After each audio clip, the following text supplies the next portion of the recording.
Hello. Okay, so continuing on Leetcode contest 92, biweekly contest 92. So the third problem is minimum penalty for a shop.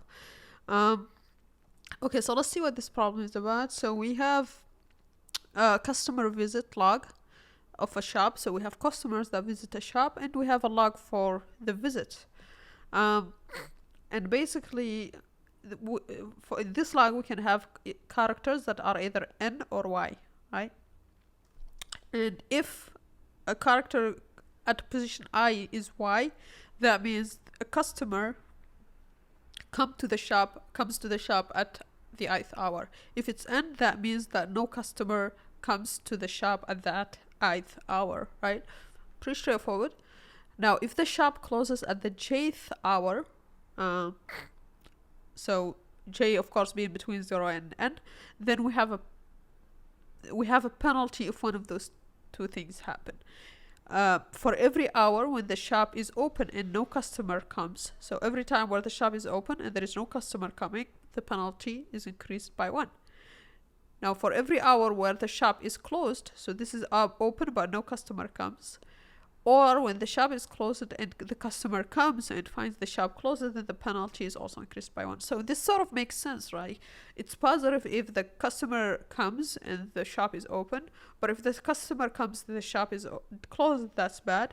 If the customer comes, doesn't come and the shop is open, then yeah, we operated the shop in a time where we didn't gain any benefit, so that's also a penalty there, right? So that sort of makes sense. Now what do we want to return is the earliest hour at which the shop must be closed to get a minimum penalty, right? So we need to have the minimum penalty. It doesn't make sense to stay open when no customer comes, right? So we want to minimize the penalty. And shop closes basically means that at the hour G, the shop was closed, right? So for example, let's take a look at this first example. We have 0, a customer comes to the shop. Hour 1, customer comes. Hour 2, no customer comes. Hour 3, customer comes, right? So you can see for these two, right, the penalty for 3 is 1, but here there is no penalty, right? 0 if the store is open.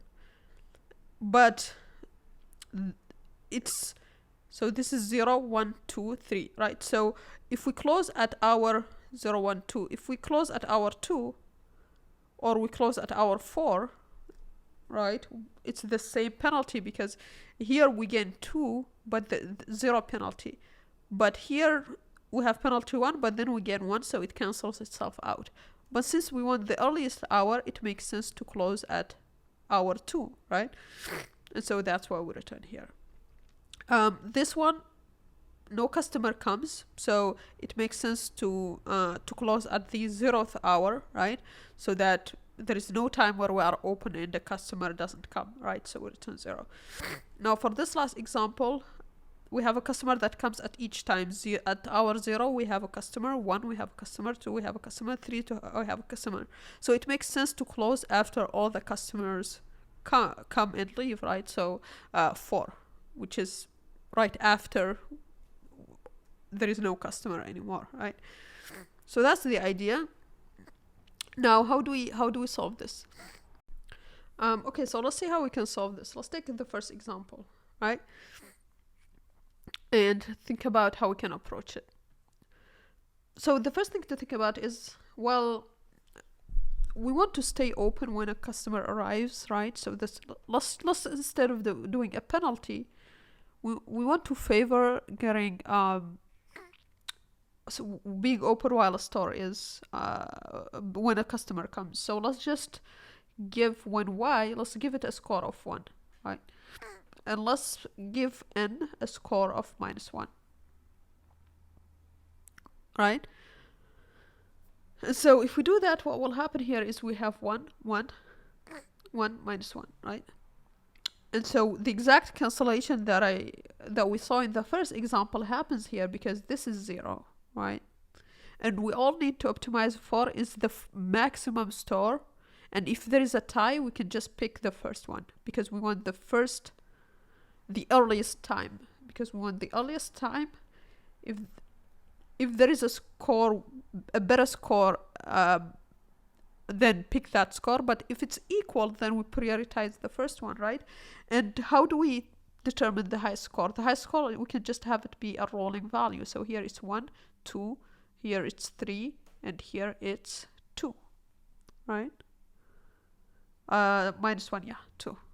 Sorry, this is n, so -1, and this is -1. So actually this would be 2 minus 1 is 1, and then here +1 is 2, right?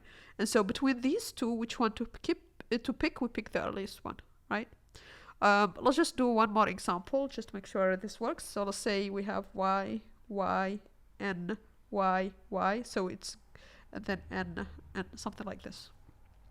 So what we'll do is, we'll do the score, attach the score for each. So here it's 1, 1, 1, -1, 1, 1, -1, -1. And if we do the accumulative score, so we can have the score up to a point. So this is just a mapping, right? So this is just mapping, but to get the score, it's the sum so far. So here it would be 1, 2, 3, 2, 3, 4, 3, 2, right? So what is the max? Well, the max is this 4 here, right? So what this would mean is we need to close at this point here. So let's just make sure we know 2, 3, these are just the indices, 5, 6, 7. So we need to close at 6, because if we close at 6, that means when this customer doesn't come in, the shop is closed. So that's good, right? Now if, let's say we had the same thing, but we had maybe n here instead of y, then this would be 2, right? And this would be 2, and then -1. So this would be 1, and this would be 0. So where is the best one? So we want to pick the max score. So 3 and 3 here. Which one is better to pick? We want the earliest time. So it's better to pick this one. And so the shop is open just here. It doesn't make sense to stay open for just this y here, because it will get cancelled out with this penalty. So that's pretty much the idea here. Now, just a couple of cases to think about, just to make sure we don't, a couple of edge cases. So what about if it's just y? Then we want to stay open until 0, 1, until 1. So we return 1. So you can see here, we just need what we need is to just compute the index of max score, right? Okay, and then do +1 because we want to close after it. And here max score with one caveat, which is breaking the tie by picking the earliest one, the smallest index, right? Which is the earliest time. Okay. So that's the main idea here. Yeah, and then we will return +1 because we want the one next to it. Yeah, so that's pretty much the main idea. So let's code it up and make sure it passes test cases. Okay, so let's code up the what we just saw in the overview. So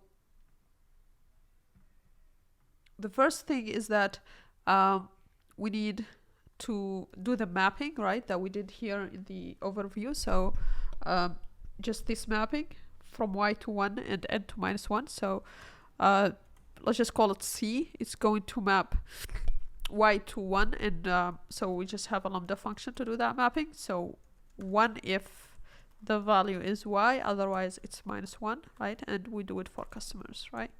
And then we also want just to have the length, right? So is going to be a length of customers. Okay. And then we have, let me just make this a little bit bigger so we can see. Okay, we have a score that we want to initialize to 0. And then we have the current score basically, and the max score. So this would be the rolling sum. The score 1 would be the rolling sum, and this will just keep track of the max because we want to get the index. And this would be the time we close at, right? That's what we will assign here, right? And so each of them is initialized to 0, right? And then what we want to do is we want to take the want to go through each one. So just here and do the rolling sum that we did here. So that would be in C, right? And we want to enumerate it to get the index.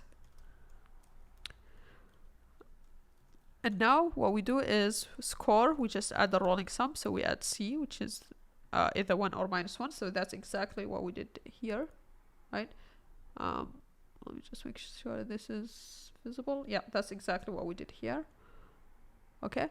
And now what we want to do next is just check if this is better than the max score we have so far, right? So in that case, we want to update max score to be equal to score. And we want to assign close time to be equal to the new index, but we want it +1, as we said here, because we don't want to close at that hour, because that's the hour where we have the best score, where a customer comes when the store is open. So we want to do +1 here, right? So +1, so that we can close the next hour after this hour. And then at the end, we want to return close. Okay, and that should be it. So let's run this. And looks like it passes the first test case. Let's run more examples. And that passes. Let's submit. And that passes test cases, right? Yeah, so pretty straightforward here. Just doing this score thing here, and then going and collecting it and picking the largest max score, the first largest max score. Index +1. Yeah, so that's pretty much it. Please like and subscribe, and see you on the next one. Bye.